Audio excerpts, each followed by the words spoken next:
guess it's streaming again. Okay, so there was an issue with a dish. It was a very colorful dish. I found a replacement for like $8, almost $9. They waited like 2 to 3 weeks. Just, I don't know, and then like, here I thought everything was fine and that it was on its way, because normally people go about ordering things when they find it. No, three weeks had passed, and then it was a huge problem, and then I maliciously had attacked her dishes, so now she had to buy like whole new dishes that were white. And I was like, what? And I wasn't allowed to use my dish. That was a problem.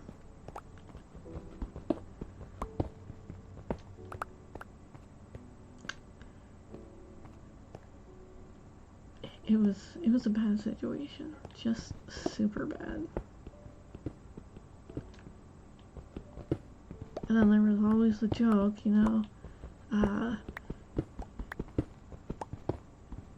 maybe you shouldn't be so rough with the dishes. And I'm like, I wasn't rough with I mean, some people act like it's, you know, you're like tossing dishes around and everything while you're washing them.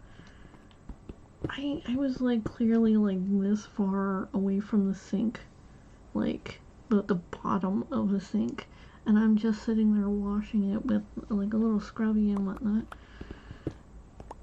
and it slipped out of my hand and then cracked. It, oddly enough, like right down the middle. It must have been a bad omen, you know, superstition and whatnot. But I still, whenever I do my dishes, I giggle about it.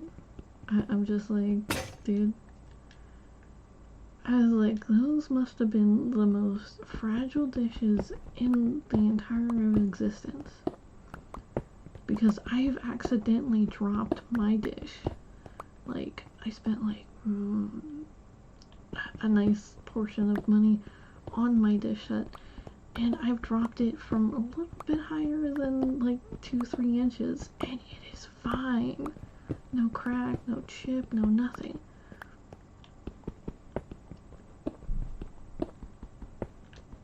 I mean, I don't understand why people like those fragile dishes. Like, I looked up sturdy dishes. Like, dude, this one has like a 10-year warranty. It's like stoneware and whatnot. It's like, I was like, I don't need the 10-year warranty on it, but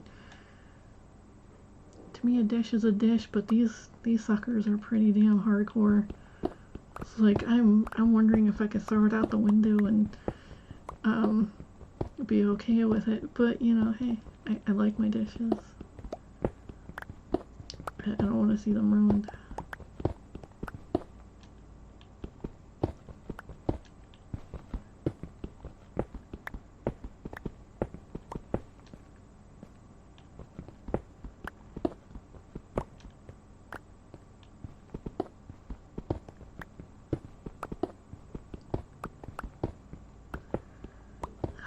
You know, just I'm just thinking about how like price inflation goes up during the holidays and whatnot.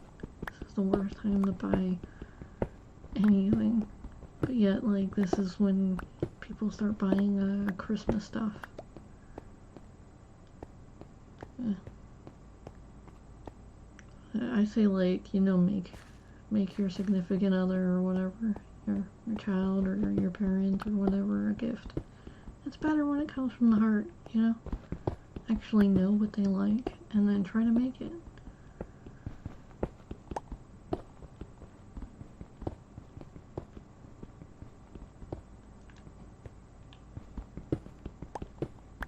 Oh, there's some iron.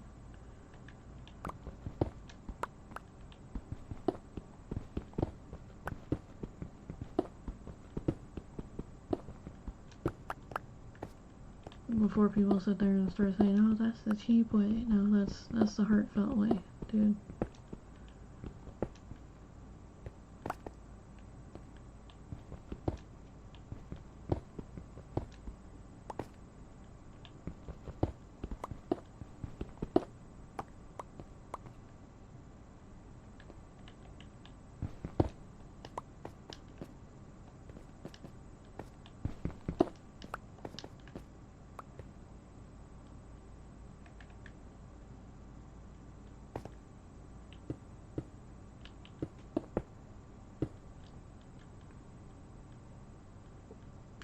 to give me that indication that there's like a hole down there.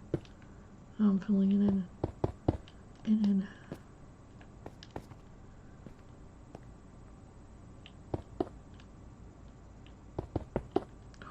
Whoops, my bad.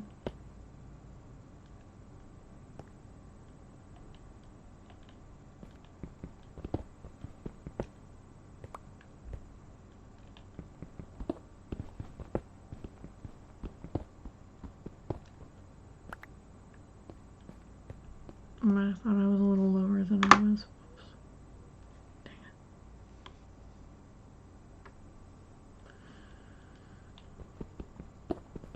it. Christmas and Halloween are my favorite holidays. And Thanksgiving. I call these 3 months the 3 months of gluttony, because you're like stuffing, what is that called? Like cakes, candies, flippin' pies in your mouth for these like 3 months. Starts off with the candy, then you move into the pastries and the pies, and then it just goes into cookies and candies and pastries and pies and everything. It's like, dude, I wonder if it stems from like people going hungry, like the inert need to, you know, stuff your face to like fatten up for the winter, you know? That's a theory.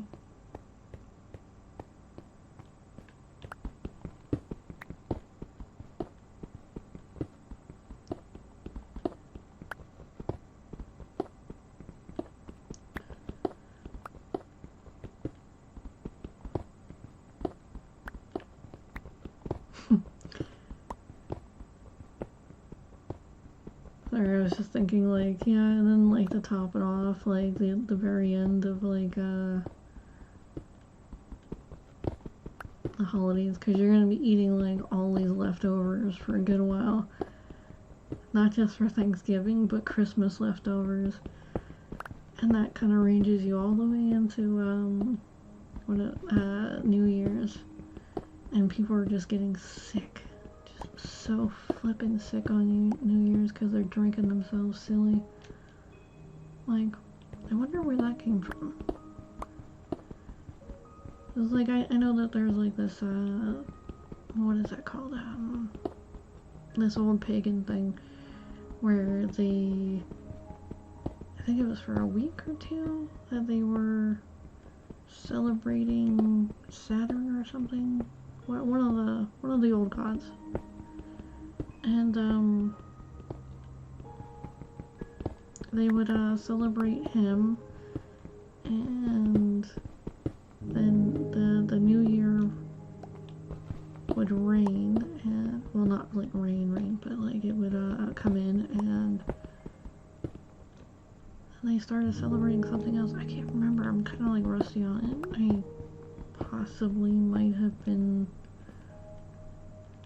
a few months ago that I like read and I was studying it, because I was curious about what made the holidays, you know? You know, you just get like the inkling of like, why are there holidays? Not just like the Hallmark and, you know, oh, buy my stuff now, another holiday, buy my stuff, you know? It all stems from like either like religions or beliefs. Well, obviously religions and beliefs are kind of the same thing. But it was more or less to keep people together, keep people warm, and in good spirits, you know, merriment.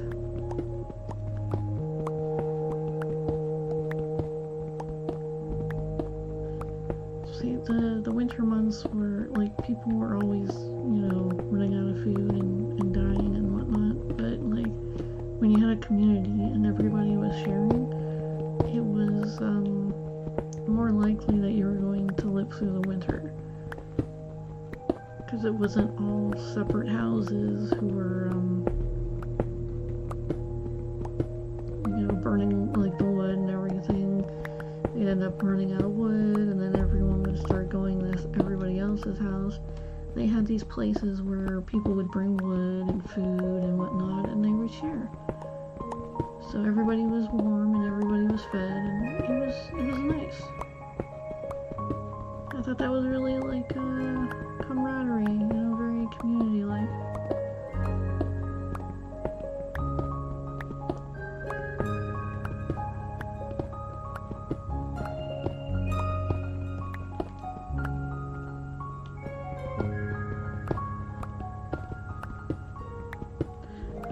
I don't even want to get into their dead.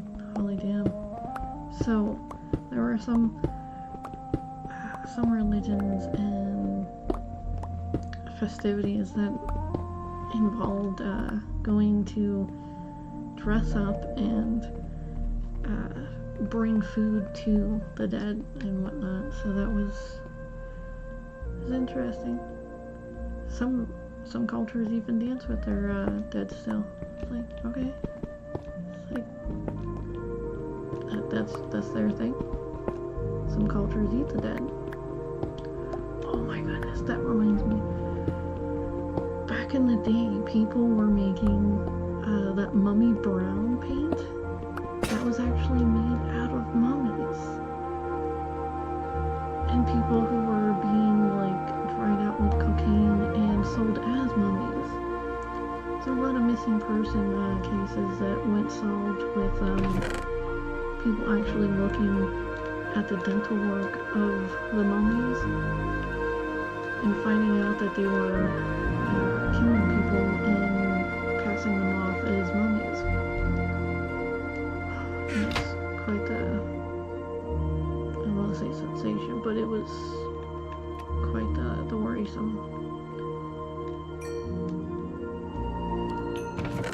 It was like back in, I don't think it was the 80s, I think it was before the 80s, oh my goodness, people were saying that it did everything,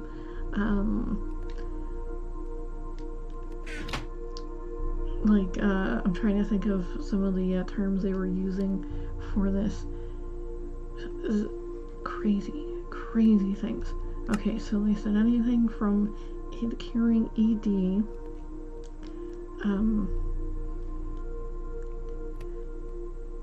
due to YouTube guidelines and whatnot. I can't really describe what ED is, but if you look it up, if you're of age and you look it up, then you'll find out what ED is, and it affects mostly just males, like only males, and it's a male thing.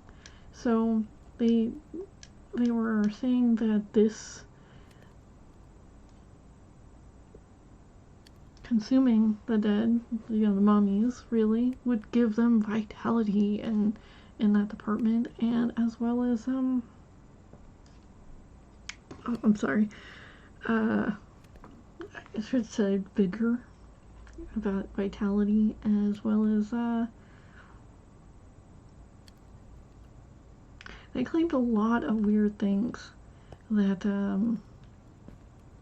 that would be cured and healed because of them consuming these dead Egyptians and such.